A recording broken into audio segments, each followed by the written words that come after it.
안녕하세요. 안녕하세요. 네, 반갑습니다. 굉장히 네, 열심히 인사해 주셔서 감사하고요. 저는 여기 지금 이제 오늘이 오전이 생애주기 영양학이죠. 네, 그리고 오후에 영양 판정하고 영양 교육까지 강의할 권수경이라고 합니다. 다시 한번 인사할게요. 안녕하세요. 안녕하세요. 네. 지금 이제 시작이에요. 그죠? 그리고 마침 오늘이 이제 첫 시간이네요. 영양교사 시간 첫 시간이고, 제가 그래서 이제 본의 아니게 이제 처음으로 선생님들을 마주하게 됐는데, 자, 제가 말씀드릴 거는요, 딱 한 가지예요. 지금 우리는 일단 한 배를 탔습니다. 그래서 같이 갈 거고요.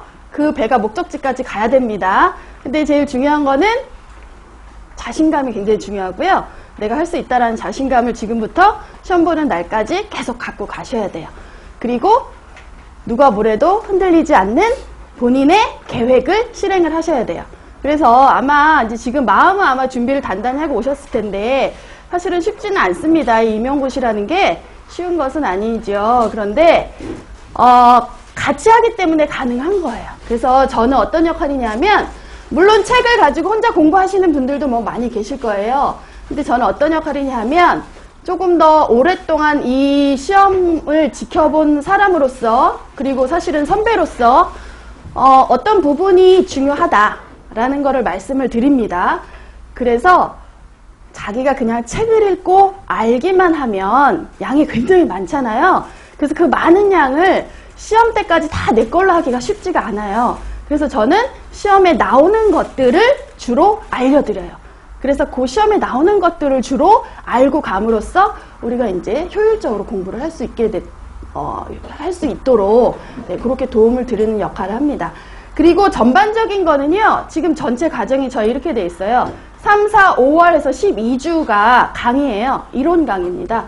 그래서 이론을 전반적으로 흩어 드릴 건데, 사실은 주로 기출되었던 것들을 더 깊이, 조금 더 자세히 설명을 드리면서요, 중요한 것들을 다 이렇게 한 번씩 쭉 훑어 갈 겁니다. 그리고 12주 강의가 끝나면 한 달 정도는 그 강의한 내용을 자기 것으로 혼자 만드는 시간이 한 달 정도 있어요. 6월달은 혼자 내가 강의한 걸 다 내 걸로 만드는 시간이고요. 그 다음에 이제 7, 8월에는 다시 모여서 문제풀이를 할 겁니다. 근데 문제풀이 안에는 기존에 나왔던 기출문제 풀어보면서 또는 나올 수 있는 예상문제들을 풀어볼 거예요. 그래서 그렇게 가정이 되어 있고, 그 다음에 이제 9월 한 달 동안은 실제와 똑같은 형식으로 모의고사를 보면서 완전히 마무리를 하게 됩니다. 그래서 이렇게 전체 과정이 하나의 과정이에요. 그래서 이런 이론을 하시면서, 기출문제도 좀 알려주시지. 7, 8월에 다 하거든요. 그래서 그 과정에서는 그 과정에 하는 것들을 충실히 하시고요. 그때 그 스케줄에 맞춰서 하는 것들을 충실히 하시면 나중에 9월에 가보면 내가 해야 될 것들이 다 준비가 되어 있을 거예요. 그래서 그렇게 생각을 하시고 가시면 되겠고요. 자, 저희들이 이제 시간이 없으니까 시작을 할게요. 차례를 보겠습니다. 생애주기 영양학 차례를 먼저 보시면, 목차를 보시면요. 10장으로 되어 있어요. 10장으로 되어 있고, 그래서 우리가 12주 강의이기는 하나 생애주기 영양학을 한 10주 정도를 강의를 하고요. 나중에 뒤에 2주 정도는 영양교육을 할 겁니다. 왜냐하면 영양교육이 사실은 제일 많이 나오는 과목이 영양교육이에요. 그래서 영양교육 과목이 오후에 수업에 넣어 있지만 그 영양판정 앞에 한 5주 정도 하고, 그 다음 뒷부분 한 7주 정도 영양교육 갖고는 사실은 양이 굉장히 부족하기 때문에 생애주기 하는 오전 강의 시간에 마지막 한 뒷주에 2주 정도 있죠? 는 영양교육을 또 할 거예요. 그래서 전반적으로 보시면 지금 사실 오늘은 좀 약간 서러운 개념이 많아갖고 그다지 많은 내용은 나가질 못해요.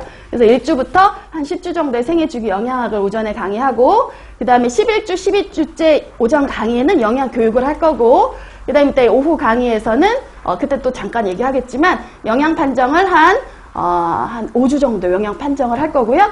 6주에서 한 12주 정도, 약 7주죠. 그 정도는 이제 영양 교육을 또 강의를 할 겁니다. 네, 뭐 그게 중요한 건 아니고요. 그때 이제 나가면 되겠죠. 그래서 약 10주에 걸쳐서 생애주기 영양학을 하게 될 거고요. 자, 생애주기 영양학은 1장 넘겨볼게요. 자, 하나하나 제가 중간중간에 이 부분은 중요합니다. 요거는 오늘 집에 가서 꼭 정리해 놓으세요 라고 말씀드리는 것들이 있어요. 그런 것들은 집에 가셔서 오늘 수업 들은 날 그날 가셔갖고 정리를 하셔야 돼요. 그래서 가능하면 노트 하나를, 빈 노트 하나를 준비를 하셔갖고요.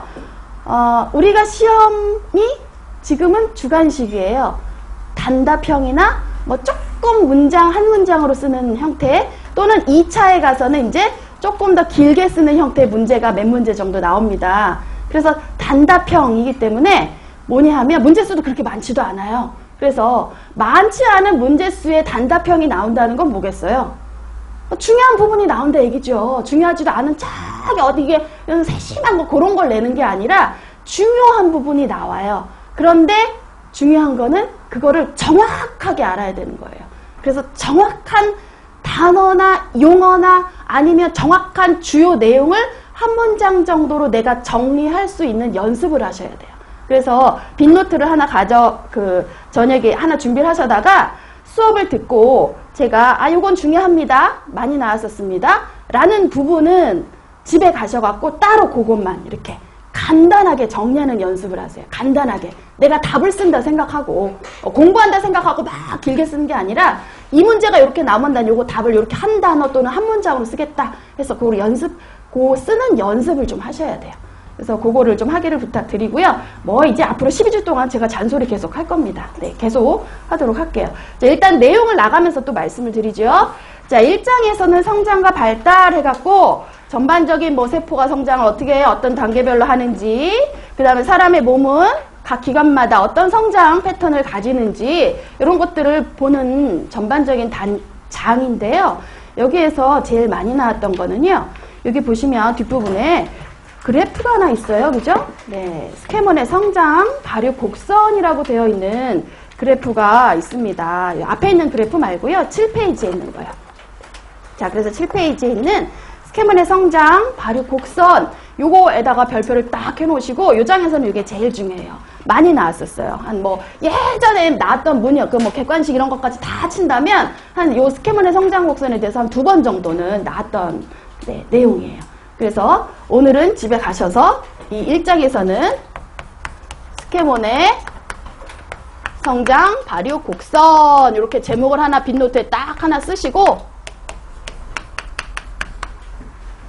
오늘 배우신 내용을 기억을 하시면서 그래프도 그릴 수 있어야 되고 그 그래프를 문장으로 설명할 수도 있어야 돼요. 그래서 오늘 1장에서는 요거를 집에 가셔서 여기 있는 책 안 보고 정리를 해보는 거예요. 네. 자, 그럼 이제 첫 부분부터 내용을 보도록 하겠습니다. 자, 요 장에서는 이제 요거를 오늘 집에 가 정리를 하실 거고요. 자, 앞부분에서도 뭐 내용을 쭉 훑어봐야죠. 네, 그렇다고 앞부분을 우리가 안 하고 지나갈 수가 없습니다. 자, 보시면 그렇다고 제가 중요하다는 거 말고는 공부하지 말라 소리는 절대 아닌 거 아시죠? 네, 기출이 많이 되었었다. 그러니까 요거는 오늘 중에 반드시 머릿속에 넣어라 라는 거고요. 그 외에 오늘 하셨던 부분도 다 복습을 하셔야 돼요. 자, 보겠습니다. 1번에 성장과 발달의 개념이 나왔어요. 비슷비슷한 말인 것 같은데 좀 틀려요. 자, 성장은 뭐냐면 쉽게 얘기해서 외형적이라는 특징만 알아두시면 돼요. 자, 여기 교재에는 없어요. 자, 성장하면 외형적으로 커지는 거예요. 외형적으로 커지는 거. 자, 그래서 여기 내용에 있는 거를 그냥 자세히 읽어볼게요. 신체의 길이와 크기가 형태적으로 증대하는 것인데요. 실제적으로 요거는 쉽게 풀면 뭐냐 하면 겉으로 봤을 때 크기가 커졌다 이 소리예요. 그래서 키가 쑥 큰다든지 뭐 체중이 는다든지 그랬을 때를 우리가 성장했다라고 해요. 많이 컸다. 왜? 보통 초등학교 한 4학년, 5학년 애들 방학만 지나고 오면 키도 쑥 크고 막 체중도 늘고 그러죠? 야, 너 많이 컸다. 우리가 겉으로 보니까 많이 컸네? 이게 바로 성장이에요. 그래서 요 성장은 겉으로 봤을 때 사실은 커지는 거를 얘기를 하고요. 요거는 몸 안에서 뭔가 이렇게 축적이 일어났다는 얘기예요. 그죠? 그래서 주로 이제 단백질의 축적을 우리가 성장의 요인으로 봅니다. 그래서 단백질의 증가에 기인한 거를 성장이라고 하고요. 사실은 제가 아까 체중 얘기도 하긴 했는데 그렇다고 체지방이 는 거를 성장이라고는 안 해요. 그래서 우리가 성인 뭐 30대 40대 체지방이 늘잖아요. 그죠? 나이가 들면 체지방이 는 상태를 어유 많이 성장하셨네요. 이러진 않지요. 체지방이나 또는 막 부어갖고 이렇게 수분 같은 게 보유된 상태 때문에 이렇게 좀 뭔가 이렇게 커 보이는 거를 성장이라고는 안 해요. 예. 그래서 보통 단백질에 몸에서 뭔가 축적이 되면서 뼈도 길어지고 뭐 근육도 생기고 뭐 키도 커지고 이런 것들을 성장이라고 하지 체지방이나 뭐 수분 보유 때문에 이렇게 조금 커 보이는 거는 성장은 아닙니다. 정확하게는. 네. 자, 그래서 형태적인 성장과 화학적 성장으로 조금 세분해서 나눌 수 있는데 아까 제가 얘기한 신장, 체중 그러면 형태적인 성장이라고 보고요. 그 밖에 몸에서 질소, 칼슘 같은 게 축적된 거는 이제 화학적 성장이라고 합니다. 네, 이렇게 뭐 아주 세분화된 개념을 이렇게 구분하실 필요까지는 없지만 일반적으로 성장은 외형적인 커짐이고 이거는 주로 단백질의 증가에 의한 거다를 기억을 하시면 되겠죠.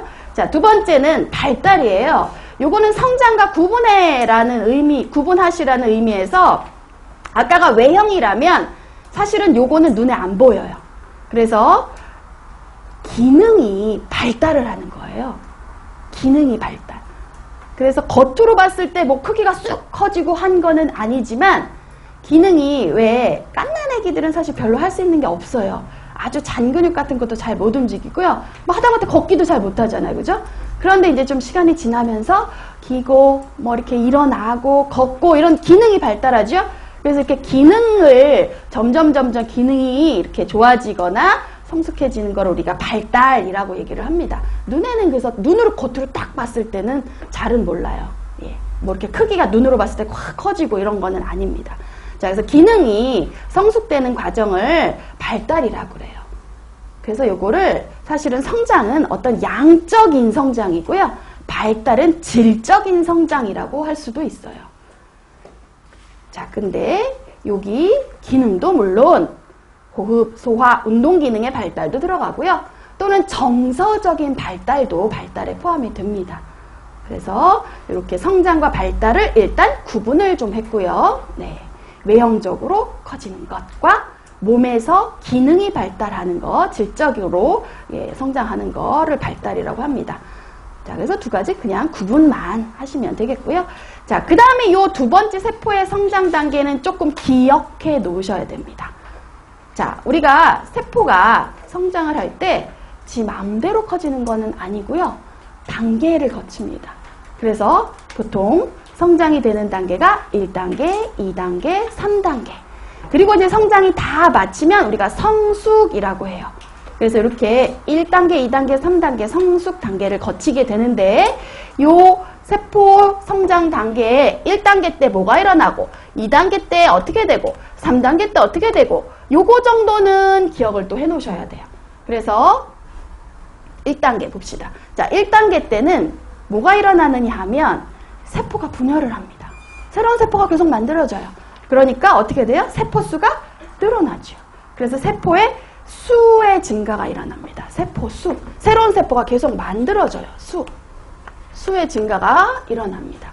자, 그래서 여기 보니까 1단계하고 괄호하고 뭐라고 되어 있나 하면 하이퍼플라시아, 증식이란 뜻이에요. 증식. 수가 커지는 거를 우리가 증식한다라고 하잖아요. 그 증식, 하이퍼플라시아예요. 증식만 일어납니다. 1단계에는. 자, 그 다음에 2단계로 넘어갔지요. 2단계 때도 역시 새로운 세포가 만들어지긴 합니다. 그래서 수가 역시 계속 늘어요. 그런데 수가 느는 것과 같이 만들었던 세포의 크기도 커집니다. 그래서 수와 크기가 다 커지는 단계가 2단계예요. 자, 그래서 여기도 2단계도 괄호 해놓고 하이퍼플라시아, 이거 증식 일어난다 했죠? 이거와 같이 하이퍼트로피, 이거는 우리가 비대라고 하거든요. 크기가 커지는 거. 그래서 요 2단계 때는 증식도 되지만 비대 세포의 수도 커지는 게 같이 일어납니다. 자, 그 다음에 세 번째. 더 이상 새로운 세포는 안 만들어요. 더 이상. 수는 더 이상 증가하지 않습니다. 그러면 뭐가 일어나느냐? 만들어놨던 세포들의 크기만 커집니다. 그래서 3단계 때는 크기만 커져요. 그럼 요거 괄호하고 뭐만 있을까요? 하이퍼트로피만 일어난다. 그래서 요거 순서대로, 순서 바뀌면 큰일 납니다. 네, 순서대로 기억을 해주셔야 돼요. 1, 수. 2, 수 크기 다. 3, 크기만. 자, 그리고 이제 성장이 멈췄기 때문에 4단계는 이제 성숙이라고 얘기를 하는 거예요. 근데 요거를 그래프로도 설명을 할 수가 있어요. 보시면, 자, 세포 분열을 하려면 다 아시다시피 새로운 DNA가 만들어지면서 새로운 세포가 만들어지는 거거든요. 세포수가 증가하는 단계인 1단계와 2단계에는 그러니까 당연히 1단계, 2단계 때는 DNA가 계속 증가하게 됩니다. 그래서 그래프를 보시면 네, 여기 X축, 가로축을 보시면 맨 왼쪽에 세포수의 증가라고 되어 있는 게 요게 1단계 얘기겠죠? 1단계 때 지금 하나, 두 개, 세 개의 그래프가 보이는데 맨 위에 있는, 맨 꼭대기에 있는 총 DNA를 나타내는, DNA 양을 나타내는 그래프를 보시면 증가했죠. 자, 그리고 총 단백질도 증가했습니다. 사실 단백질이라는 거는 뭐 여러 가지 DNA 포함해서 여러 가지 세포 안에 있는 여러 가지 성분들을 다 얘기를 하는 거기 때문에 총단백 하면 사실은 DNA 증가로 인한 단백질 증가가 일어나게 됩니다. 그래서 당연히 총단백도 증가하게 되고요. 그 다음에 이제 요 세로축의 맨 아래쪽에 있는 단백질 나누기 DNA 해놓고 괄호하고 요건 무슨 뜻이냐? 세포의 크기를 나타내는 그래프를 보시면 1단계에서는 크기의 증가가 없어요. 그죠? 네. 그래서 요 그래프를 보더라도 세포 수만 느는 거구나 아실 수가 있습니다. 자, 그 다음에 그 옆에 세포 수와 크기의 증가라고 써있는 2단계의 그래프를 보시면 DNA는 계속 늘고 있어요. 왜냐하면 수가 계속 늘기 때문에. 그죠? 총단백도 역시 늘고 있습니다.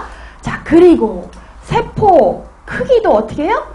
늘었지요. 그러니까 2단계 그래프의 맨 아래쪽에 있는 세포 크기 그래프를 보면 증가를 나타내고 있어요. 자, 그 다음에 3단계 크기 증가는 이제 더 이상 새로운 세포 수는 만들지 않습니다. 즉 DNA 증가는 없습니다.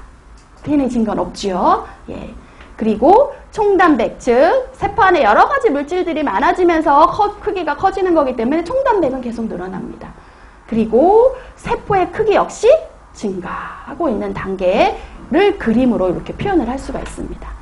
자, 그래서 수 하면 DNA와 총단백이 늘겠구나. 수와 크기 하면 세 가지 다 늘겠구나. 마지막 3단계는 DNA는 늘지 않고 일정하겠구나를 그래프를 유추까지 하실 수 있어야 돼요. 네. 그래서 이렇게 세포 성장 단계도 순서별로 뭐가 늘어나는 단계인지를 꼭 기억을 해주셔야 됩니다. 자, 그 다음 한 페이지 넘겨볼까요? 자, 우리 몸은 전체적으로 우리가 지금 이 과목이 생애주기잖아요. 그죠? 생애주기. 그래서 뱃속에서부터 태어나서 영아, 유아, 아동, 청소년, 성인, 노인을 우리가 이제 전생애라고 그러잖아요. 요거를 이제 앞으로 하나하나 다 배우실 거예요. 그 생애주기별의 특성, 그리고 그 특성에 맞는 영양소 필요량을 사실 주로 배우실 거예요. 그래서 올해 같은 경우는요, 특히 공부하실 부분이 조금 있는 게 작년에 11월 말에 2015 영양소 섭취 기준, 한국인 영양소 섭취 기준이 개정이 됐잖아요. 우리가 기존에 막 열심히 외웠던 영양 섭취 기준의 수치가 조금 변했어요. 조금 변동이 있습니다. 그래서 그 영양소 섭취 기준, 영양 섭취 기준은 해마다 한 번도 안 나온 적이 없어요. 그런데 굉장히 중요한 파트가 숫자가 바뀌었습니다.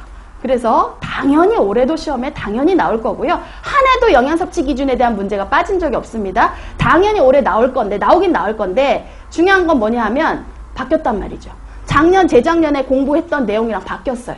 그래서 굉장히 신경을 써서 조금 기억을 해주셔야 될 부분이거든요. 자, 그래서 이렇게 앞으로 우리가 이 생애주기 영양학에서는 각 생애별 필요한 영양소가 얼마만큼이냐. 근데 이 영양소는 왜 이 시기에 그렇게 필요한 거냐. 그런 거를 배우시는 거예요. 생애주기 영양학을.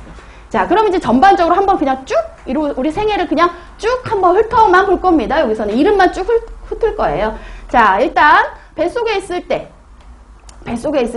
태학인데 이걸 또 굳이 두 시기로 나눴네요. 이건 안 나눠도 상관없어요. 그런데 뱃속에 있는 시기, 태학이라고 하긴 하는데 그 중에서도 굉장히 앞부분, 난자, 정자, 수정되고 한 앞에 8주 정도까지, 그러니까 굉장히 임신 초기죠.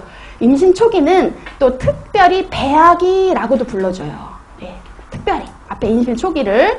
그래서 이때는 중요한 게 뭐냐면요, 막 수정란에서 세포 분열이 막 되고요, 신체의 기관이 만들어져요. 예, 형성이 됩니다. 그래서 요 전반기 때 뭔가 이렇게 영양적으로 균형이 안 맞으면요, 기형 같은 발생이 일어날 수가 있습니다. 그래서 신체 기관이 형성되는 시기이기 때문에 이 시기에 영양적인 균형이 굉장히 중요해요. 뭐 양을 많이 증가해서 먹어야 되는 건 아니에요. 전반기는. 오히려 양을 많이 먹어야 되는 거는 이제 이렇게 후반기, 임신 중후반기는 양적으로 많이 먹어야 되는 게 중요한데, 임신 전반기는 필요한 영양소를 꼭 먹어야 되는 거. 너무 과잉되지도 않고 너무 부족하지도 않게 적절한 균형 있게 필요한 만큼을 꼭 먹어줘야 기형 발생을 막을 수가 있어요. 그래서 이렇게 그 임신 전반기에는 기관이 만들어지는 시기이기 때문에 특히 영양소의 균형, 여기서 균형이라는 건 사실 필요한 양만큼 제대로 먹어주느냐예요. 양적으로 많이 먹을 필요는 없지만 필요한 양만큼은 먹어줘야 돼요. 예를 들어 엽산, 나중에 다 배우실 건데, 엽산 같은 게 임신 초기에 결핍이 되면 이거는 뭐 굉장히 중요해서 많이 나왔던 문제 중에 하나지만, 요 엽산 결핍 시에 신경관이 손상이 된 기형아가 발생을 한다고 알려져 있고요. 또는 이건 이제 결핍됐을 때 그렇고요. 비타민 A 같은 경우는요, 너무 또 과잉이면 기형아 발생의 우려가 있다고 또 알려져 있어요. 예, 이건 이제 결핍됐을 때. 비타민 A 같은 경우는 너무 이제 과잉일 때, 이때도 기형아가 우려가 된다라고 알려져 있거든요. 그래서 이렇게 어떤 질적인 면, 즉 균형 맞춰서 먹는지가 굉장히 전반기에 중요합니다. 기관이 형성되기 때문에. 자, 근데 이제 그러면 우리가 이제 수정란에서 세포가 분열되면서 외배엽, 내배엽, 중배엽이 만들어지는데, 여기에서부터 이제 기관이 만들어진단 말이에요. 그러면 외배엽에서는 어떤 기관이 만들어지는가 한번 봤더니 외잖아요. 외. 그래서 이렇게 겉에서 이렇게 보이는 부분들이 주로 많이 만들어져요. 피부 외층, 손발톱, 머리카락, 이런 건 우리가 겉에서 볼 수 있는 것들이죠. 그리고 감각, 신경. 이쪽은 이제 외배엽에서부터 만들어진다고 알려져 있고요. 그 다음에 이제 내배엽에서는요, 소화기계나 호흡기계 기관들이 형성이 돼요. 우리가 왜 병원 가면 뭐 주로 소화, 호흡기는 내과 가잖아요. 내과. 그죠? 그렇게 생각하시면 조금 외우기 쉽습니다. 자, 그리고 이제 피부 안쪽에 진피층이라든지 심장, 순환계, 골격, 뭐 콩팥, 이런 것들은 이제 중배엽에서부터 만들어진다고 알려져 있어요. 네. 자, 그 다음에 이제 8주가 지났죠. 그리고 8주서부터 이제 엄마 뱃속에 있는 기간이 사실은 전체 40주예요. 그래서 8에서 한 40주까지를 우리가 그냥 태아기, 뱃속에 있는 기간 태아기라고 얘기를 해주는데, 요때 전반기에 주로 배아기 때 뭔가 이렇게 만들어졌다면 이제 중후반기서부터는 만들어진 것들이 이제 성장을 하는 거죠. 그래서 크기의 성장이 많기 때문에 영양소가 이제 많이 공급되는, 양적으로 충분히 많이 공급되는 게 굉장히 중요한 시기예요. 그래서 임신 이 중후반기에 영양소가 양적으로 부족하게 되면 사실은 아이가 전반적인 성장이 좀 잘 안 돼요. 미숙아라든지 뭐 조산아라든지 뭐 이런 거에 문제가 생길 수도 있어요.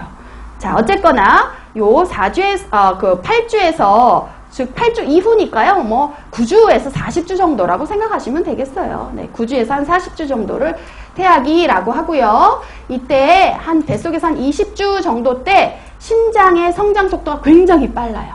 그리고 이제 한 33주 정도 때 아이가 체중이 느는 속도가 굉장히 빠르게 나타나는 게 한 33주라고 알려져 있어요. 자, 그 다음에 이제 태어났습니다. 그죠? 출산했어요. 그럼 보통 우리가 신생아라고 하는 건요, 사실은 요거는 우리가 임상적으로는 그냥 태어나서 1주까지만도 신생아라고 불러요. 뭐 WHO에서는 신생아 그러면 한 4주까지는 신생아라고 이제 불러주긴 하는데, 네, 어쨌거나 이렇게 신생아는 자, 몇 가지 특징이 있습니다. 신생아만의 특징. 2개의 증상이 나타날 수 있어요. 그래서 여기 요 2개 정도의 증상 정도는 조금 알아두시면 좋겠는데, 여기 보니까 동그라미 2번에 자, 첫 번째는요, 생리적인 체중 감소 현상이 나타날 수 있어요. 그리고 두 번째는 일시적인 황달 증상이 나타날 수 있어요. 근데 요 2가지 나타나는 것들은요, 신생아기에 누구나 나타날 수 있는 것들이에요. 신생아기에 나타날 수 있는 그냥 일반적인 증상들이에요. 그런데 요 2개가 나타나는 원인이 있죠. 예, 그것들 정도는 조금 기억을 해주세요.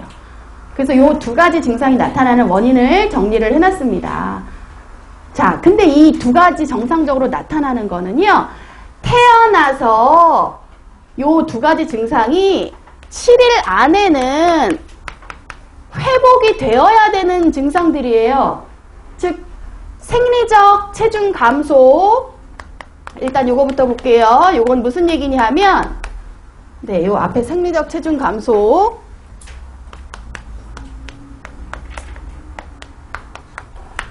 애가 탁 태어났죠? 뭐 보통 한 3.5kg 정도 태어나면, 태어나자마자 딱 재면 3.5예요. 근데 그 다음날 쟀더니 아니 애가 체중이 느는 게 아니라 더 줄었어. 한 3.1 뭐 3 이 정도로 줄었단 말이에요. 그래서 태어났을 때 체중이 약 6에서 10%가 줍니다. 아니 이게 웬일이야? 애가 나면은 이제 계속 이렇게 클 줄 알았더니 왜 줄어? 근데 요 출생시 체중의 많으면 10%고요. 뭐 한 6%, 6에서 10% 정도 줄어요. 예를 들어 3.5로 났다. 그러면 이제 생리적 체중 감소가 한 350g 정도까지도 나타날 수 있다는 얘기예요.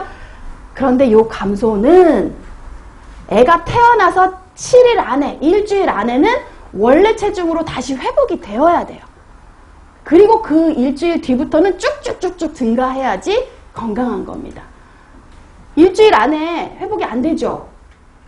감소가 계속 있네? 그러면 요거는 정말 소아과 전문의랑 상담을 해봐야 될 문제가 되는 거예요. 그래서 이렇게 나타나는 2가지 증상들은 2개 다 태어나서 요런 증상이 나타나지만 요게 7일 안으로 다 정상으로 다 회복이 돼야 되는 문제인 거예요. 만약에 7일 이상 계속 간다. 황달이나 감소가 계속 간다. 그럼 요건 약간 건강에 문제가 있을 수도 있기 때문에 예, 소아과 전문의랑 의논을 하셔야 되는 거예요. 자, 어쨌거나 7일 안에 꼭 회복이 돼야 되는 2가지 증상인데 요거는 왜 일어나느냐 하면 3가지 원인이 있어요. 원인은 기억을 하시라고 그랬죠? 자, 약간 굵은 글씨로 나왔나? 그죠? 네, 나왔네요. 약간 굵은 글씨로. 중요하다는 얘기겠죠. 자, 첫 번째는 수분 손실이에요. 무슨 뜻이냐? 애가 뱃속에 있을 때는 이런 게 없었단 말이에요. 수분 손실이. 엄마 뱃속에서 자궁 안에서 양수에 떠 있어요. 그죠? 그리고 탯줄을 통해서 산소를 공급받아요. 지가 호흡하는 게 아닙니다. 폐호흡 안 해요.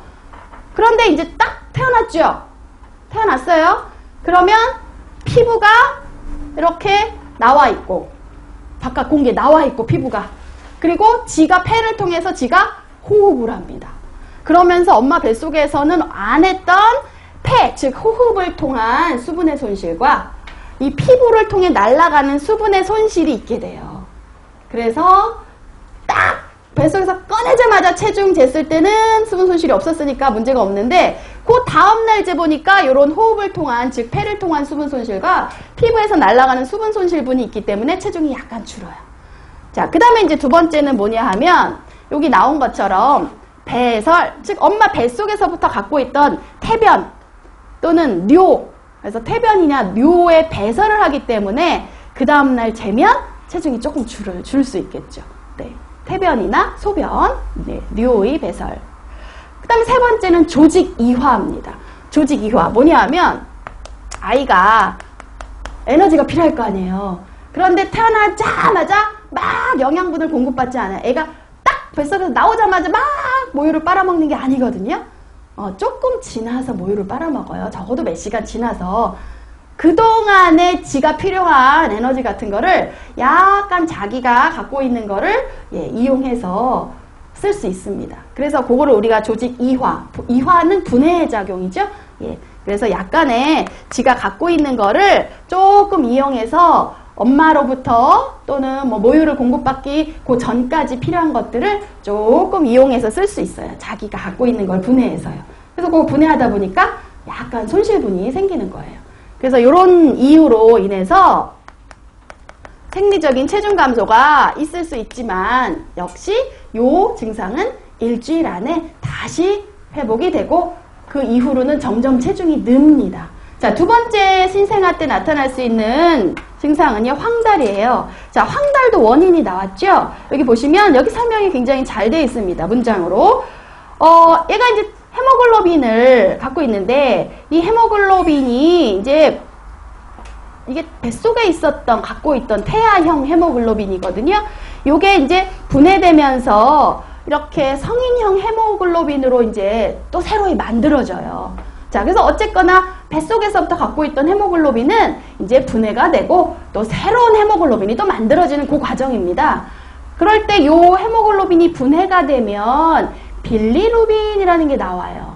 그런데 요 빌리루빈은 사실은 나중에 간으로 가서 담즙 만들 때 담즙 색소로 처리가 됩니다.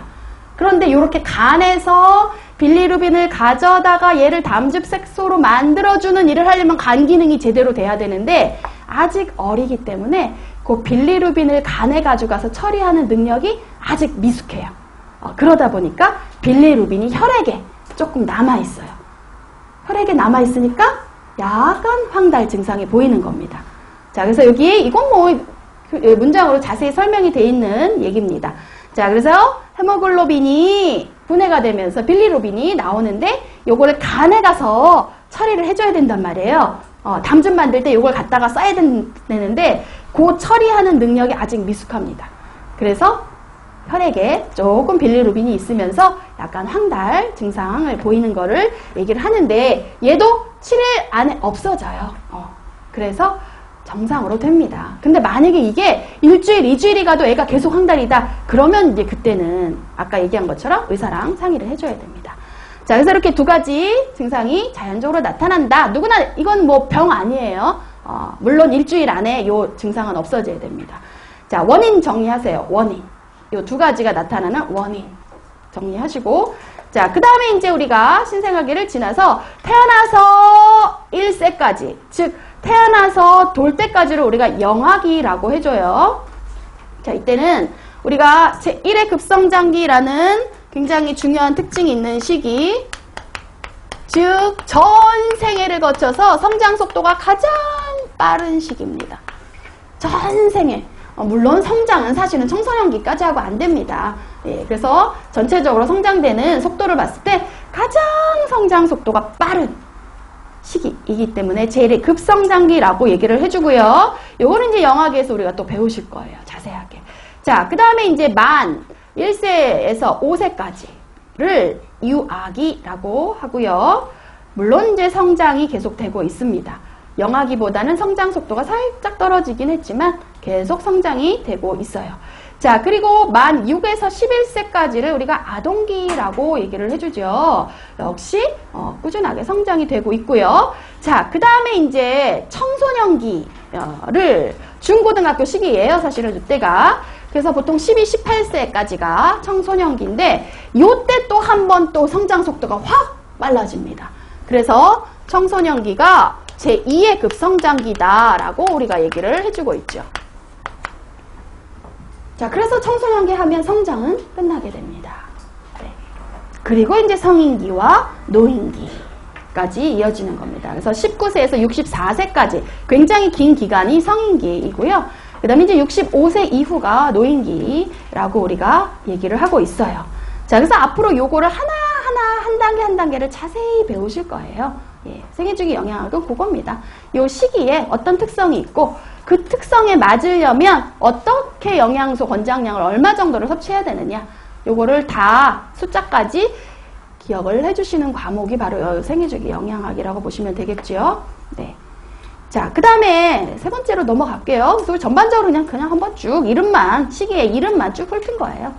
자, 세 번째 보시면 아까 제가 중요하다고 얘기하는지 요게 드디어 나왔습니다. 스캐먼의 성장 발육 곡선. 스캐먼은 사람 이름이에요. 스캐먼이라는 사람이 가만히 보니까 사람의 모든 기관이 성장 패턴이 똑같지가 않더라. 다르더라. 그래서 이렇게 기관별로 성장 패턴이 다르니까 그 특징을 이렇게 나타낸 겁니다.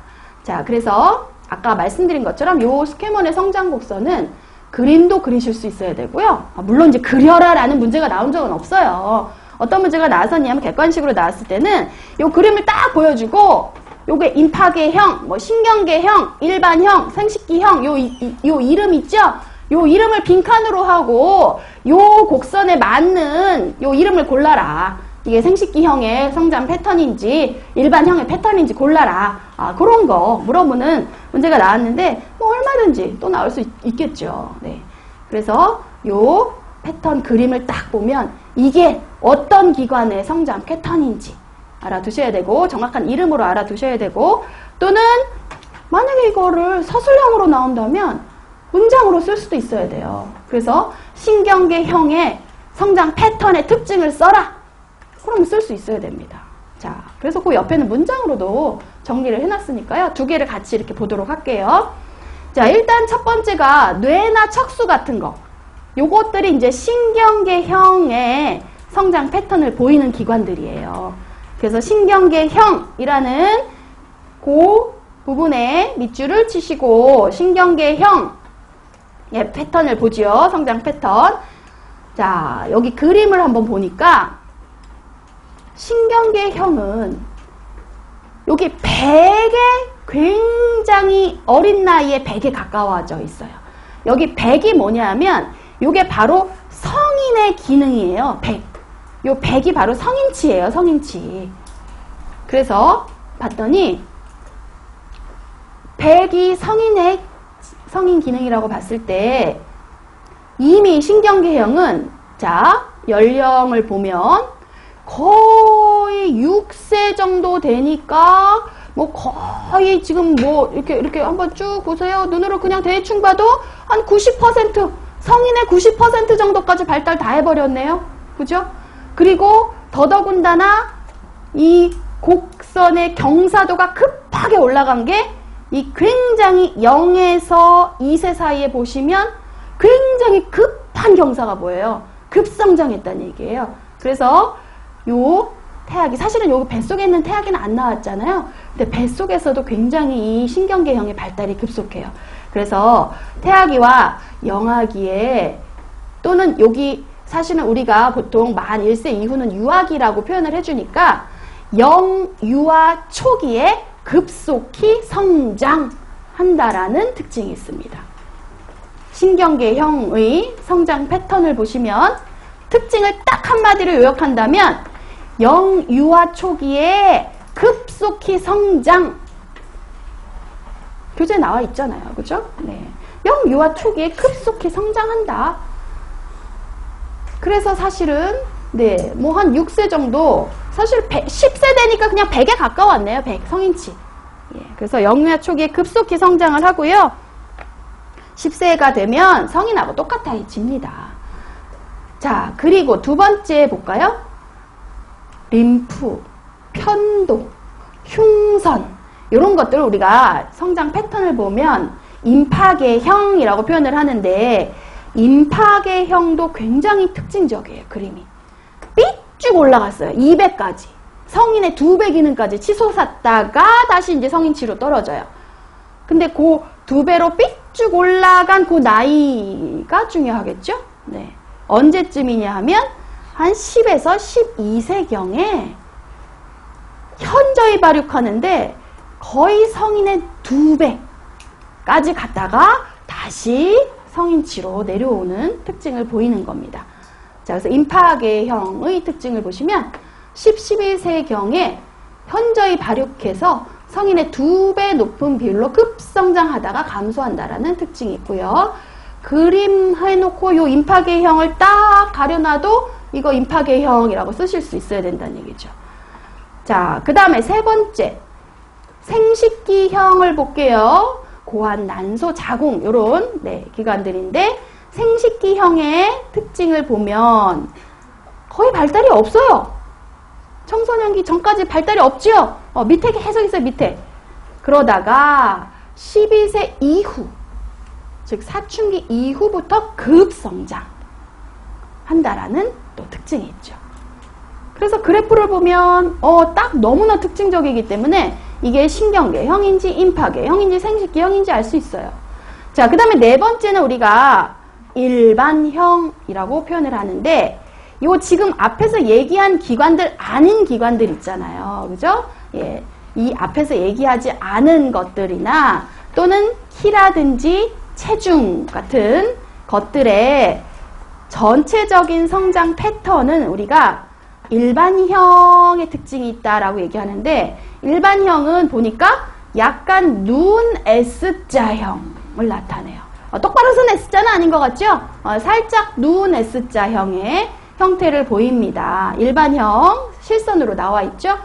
그래서 왜 그러느냐 봤더니만 요거를 봤더니 영아기 때 급한 성장을 보이다가 유아기 아동기에 완만한 계속적인 성장을 보이다가 다시 청소년기에 급한 성장을 보이기 때문에 요거를 그래프로 나타냈더니 약간 눈 S자 형태가 된 거예요. 자, 그래서 이게 일반형의 성장 패턴이라고 보시면 되겠습니다. 즉 1.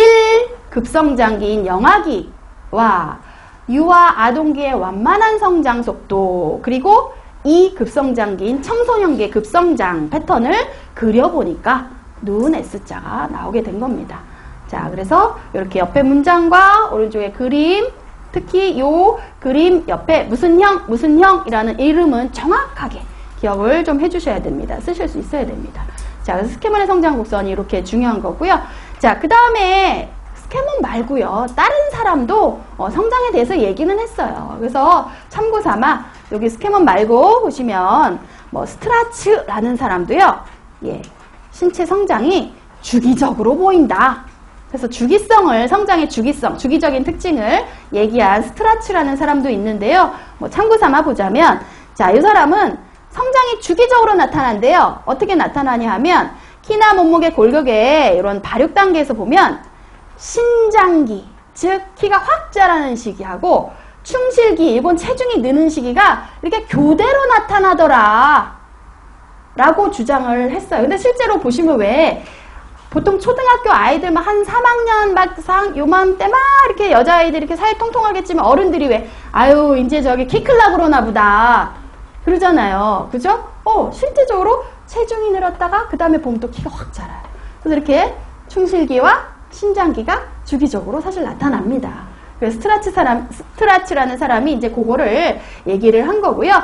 그래서 보시면 제1의 충실기, 즉 이제 체중이 좀 많이 느는 시기, 그러니까 2에서 한 4세 정도에 나타나요. 남녀 모두. 그리고 그 다음에는 이제 키가 좀 더 크는 신장기가 나타나고요. 그 다음에 또 이제 또 주기적으로 이게 충실기가 또 옵니다. 그래서 보면 근데 이제 제2의 충실기 같은 경우는 남녀에 조금 차이가 있어요. 그래서 남자는 8에서 12세, 이건 개인차가 좀 있기 때문에 이렇게 범위를 넓게 한 건데요. 남자애들이 조금 더 늦게 나타나는 경우가 많고요. 여자아이들은 8에서 10세, 조금 더 일찍 나타나요. 예, 그리고 그 다음에는 이제 충실기가 지나면 또 이제 주기적으로 온다 그랬으니까 또 신장기가 오겠죠. 그래서 키가 쭉 크는 시기가 이렇게 여자애들이 조금 빨라갔고요. 11에서 14세 정도의 키가 확 커요. 그래서 왜 초등학교 한 6학년 교실 가보면 키 크고 이렇게 건장해 보이는 애들이 다 여자애들이에요. 여자애들은 이미 그때 이제 신장기가 나타나기 때문에 이렇게 커지는데 남자애들은 아직 신장기가 그거보다 조금 더 늦게 나타나거든요. 그래서 한 중학교 막 2학년, 3학년 되면 역전되죠. 중 2, 3 되면 남자애들이 쭉 커 있어요, 또. 예, 그런 식으로 여기 제2의 신장기가 오는 나이도 여자애들이 조금 더 빠르긴 합니다. 그래서 이렇게 충실기, 신장기가 교대로 주기적으로 온다라고 얘기한 사람도 있으니까요. 참고하시고. 자, 그 다음 페이지 보시면 우리가 이제 성장의 특징을, 일반적인 특징을 한 6가지 정도로 정리를 했습니다. 그래서 여기 요것도 참고적으로 보시면요. 자, 1번에 성장이나 발달은 순서대로, 사실 유전적으로 정해진 순서가 있어요. 그래서 순서대로 진행이 된다라는 거고. 자, 2번에 보시면, 그래서 요거는 예를 들자면, 사실은 나중에 영아기에 배우시겠지만, 왜 아이들이 이제 이빨이 나는 시기, 보통 한 4개월, 6개월, 생후 한 6개월 정도에 이가 나는데요. 이빨이 나는 게 정해져 있습니다. 순서가. 제일 먼저 나는 이빨이 어딘지 혹시 아세요? 아래 앞니부터 나요. 어떤 애는 송곳니 나고 어떤 애 어금니 먼저 나고 이런 거 아니고요. 누구나 이빨 났네? 그러면 아래 앞니가 제일 먼저 납니다. 유전적으로 정해진 순서대로 나는 거예요. 물론 개인차는 있어요. 시기적으로 개인차는 있어요. 어떤 애는 4개월에도 아래 앞니가 하나 나고요. 어떤 애는 막 7개월에도 이빨 안 나요. 8개월 막 이렇게 늦게 나는 애가 있고요. 시기적인 차이는 있지만 나는 이빨은 정해진 순서대로 납니다. 아래 앞니부터 나는 거예요.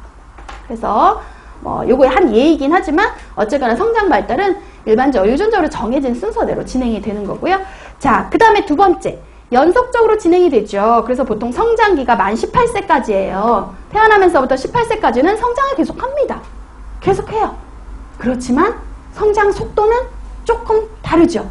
영아기 때 빨랐다가 유아 아동기 때 조금 느려졌다가 다시 청소년기 때 빨랐다가. 그래서 이번에 보시면 연속적으로 성장이 되지만 항상 속도가 균일하지는 않습니다. 예. 자, 급성장기가 따로 있다는 얘기예요. 자, 3번에 보시면 이건 특별히 설명 그렇게 복잡할 거는 없고요. 여기 있는 내용 정도만 알아두셔도 되는 겁니다. 여기 적혀 있는 내용 정도.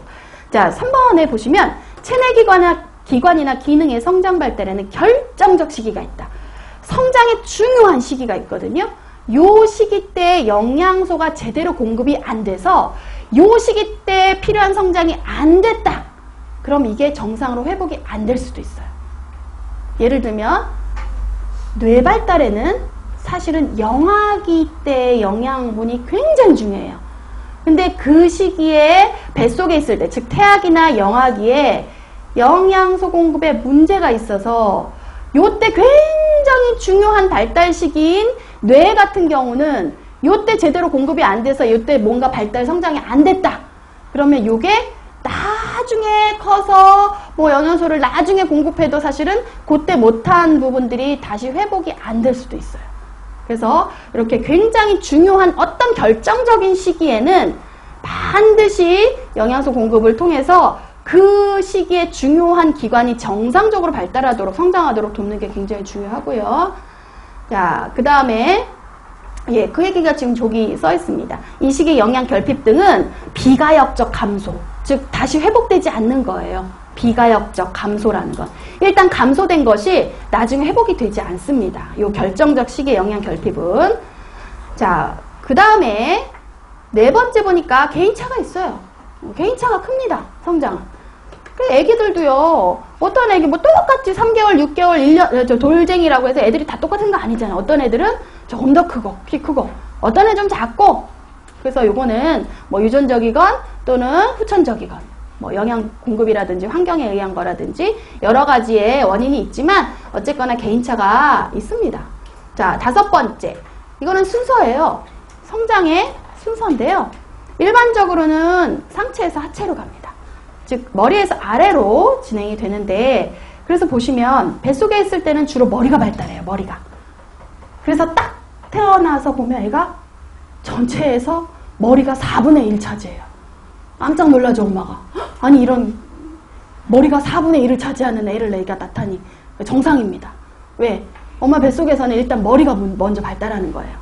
그리고 이제 4등신인 아이가 이제 점점 자라면서 영아기 때 몸통 발달하고 유아기 때 팔다리 길어지고 하면서 성인이 되면 8등신이 되는 거예요.